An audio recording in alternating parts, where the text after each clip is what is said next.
I think, again, three very different projects, but linked by obviously being reused, but I think further linked, and more importantly, by respecting the social functions that those buildings have performed.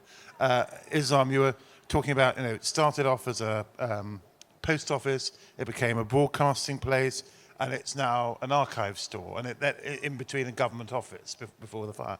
And you were talking about how you need to respect almost each phase of that.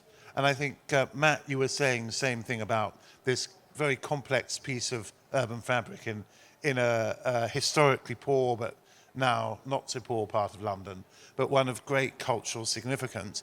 And Sergei, you're talking about, what is a wonderful building of about 100 years old, not very old, and actually giving it an almost counterintuitive use to put art in a tower is not often done, but it actually seems to work very well from the images you show. But does that link back? It links to the city, obviously, but does it link back to the history of the site as a trade fair site? I mean, a bit like this sort of space.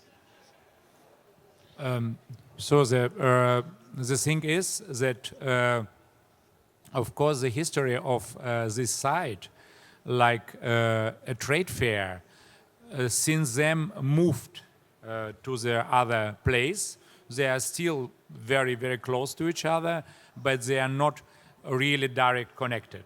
Yeah. And the question, I think it is every time the question by reuse to find new identity for the space.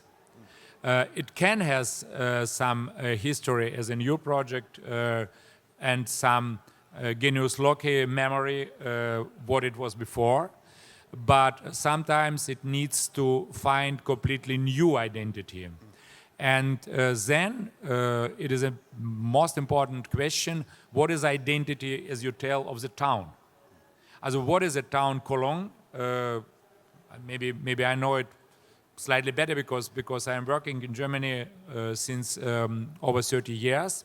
And Cologne is, of course, a town with very, very interesting, with many layers, but very rough history. Of course, Cologne was very much demolished in the World War II.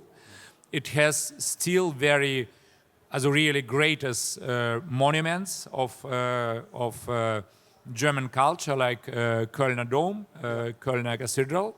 Yeah. But on the same time, has this all remained pieces also of early Nazi time, yeah.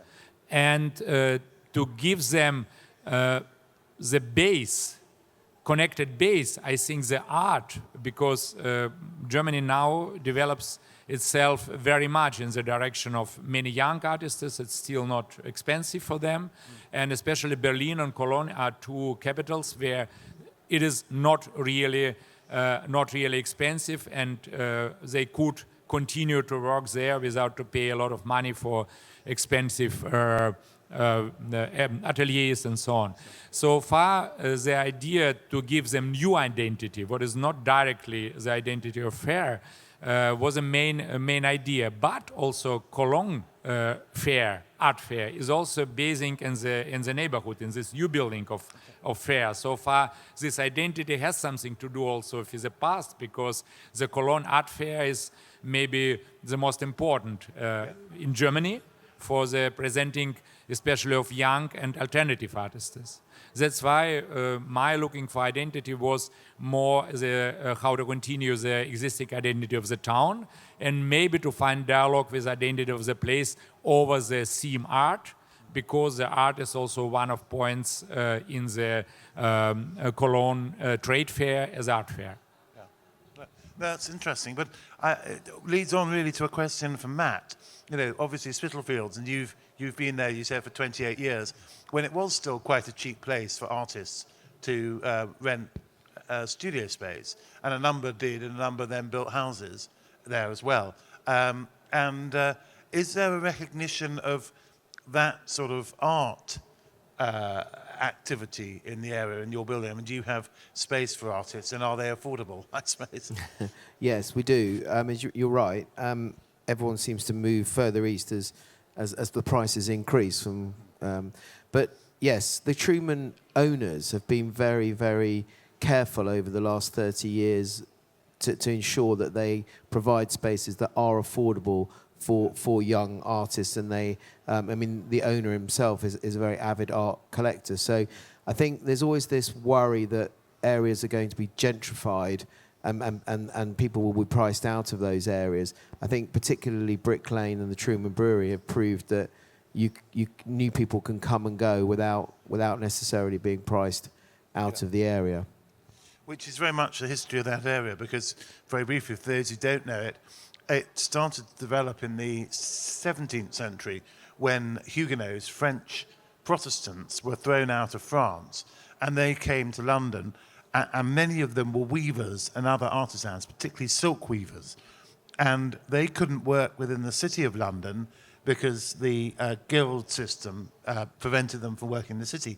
So they set up very close to the city, just outside the jurisdiction of the city, and they built some very fine houses, which 50 years ago you could buy for £1,000, and now you would be lucky to get one for 5 million. Yeah, I think we probably know some from people that have done that. But there's an amazing building on the corner of Brick Lane and Fournier Street, which you're referring to, which was originally, it's the same building, but it was a church. Yep. It then became a synagogue, and it's now a mosque. And I think that just shows how architecture can adapt and change to all the different people and that pass through it. I think that's right, because the point about it is that each of those cultures developed by being in that area. The French Huguenot culture, the Jewish culture, which was very important in the late 19th into the 20th century, and many important British artists came out of that community of 20th century artists, as well as some extremely influential people in business, many of whom then set up art foundations like Claw and Wolfson and Vol. So that was very, very important. And then, of course, it's become a centre of Bangladeshi culture, although it's, however many thousand miles from Bangladesh. Yeah, good. And what about, let's turn to Antananarivo, because that's another really interesting city, which I don't know at all. But it's obviously had a very rich culture, because one of the images that sticks in my mind was the historic forms, starting with the royal Malagasy building, and then you get a layer of French, and the French were very effective colonially at imposing not just their architecture but their cuisine. And I was going to ask, did they make wine there as well? I think the climate would be a bit difficult, but and now, of course, under independence, it's searching for its identity, and then the archive becomes a really important part of what that identity is. Yeah. I think this is a very good point. We see it from this perspective, because I really, when it comes to reuse, I feel it's an act of celebration. It's not only about adding life or have a new space that added to the city, but also it's a celebration about the history. And because I've been involved even in Egypt in many reuse projects, we, as you know before, Jeremy, we discover a lot. When we go to this kind of projects, we discover the craft of the time, which is, I think it's been lost by the time.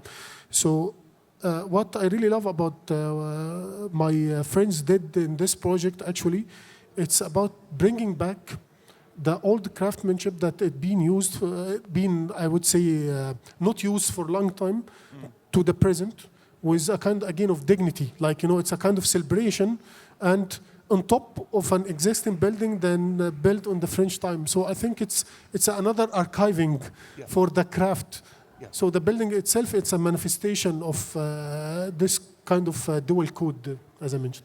I think that's a really interesting point, that it is its own archive, as well as being the home for an archive. And I think that's true, Sergei, of your building. It's both a place for displaying art as well as a work of art in its own right, in the sense that it gives people an experience of understanding Cologne and of art. So, and I have to say, I'm reminded, just because we need to draw this to a conclusion, of a very famous comment by the great 18th century, Anglo-Irish politician and philosopher Edmund Burke. And he said that, and he's one of the founders of modern conservatism, and I don't mean neoconservatism. I mean, the more traditional conservatism. And he said that we of the present are the inheritors of the past, and we have to look after it in order to create a continuous thread for the future. And I can't remember exactly his words. They're much more elegant than mine. But I think that's true of architecture in general, but particularly true of architecture which is about reusing buildings and sites. So thank you very much.